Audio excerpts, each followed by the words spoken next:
like co-op or try to work with other farmers? So like if you are growing 1,000 pounds of Right. zucchini, do you say to the farm next door, hey, we're going to do zucchini, you know, you guys need some. Do you guys do anything like that?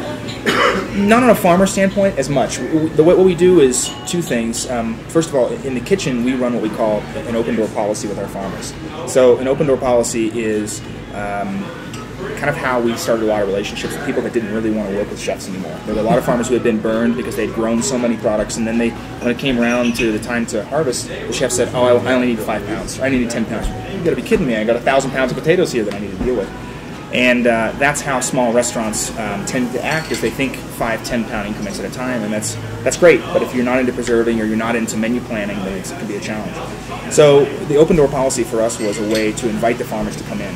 If your potatoes are harvested and you sell whatever you need to sell at the market, it's okay to talk to us and say, we have 2,000 pounds of potatoes, can you take all of them?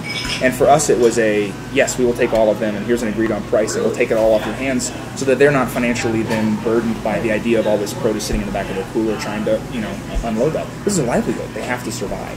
So for us as a kitchen, we had outlets. We feed about 300 employees every single day. So we have outlets that if we need to dump potatoes into the employee dining room, we can do that. It's not a problem.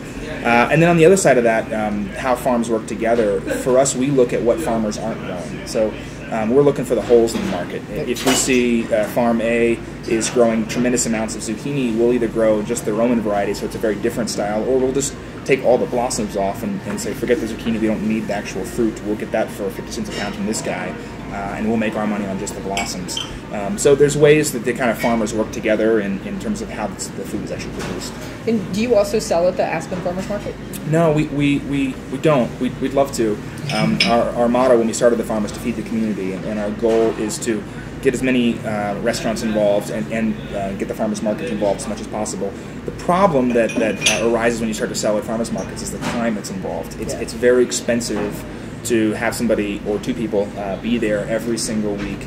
You have to package differently. You have to advertise, et cetera, et cetera. So it's quite an expense. And for us, wholesaling is the way for us to kind of get our feet off the ground. This will be our 4th year with the farm, and we're finally starting to produce in very large volume between the animal side of things. Now we have 550 egg-laying hens, and we have about 500 meat birds, and we'll have about 24 pigs this year, and we'll have a couple dozen sheep, and we have all kinds of things that really help us stay afloat and produce this. But eventually, we'll get to the farmers market.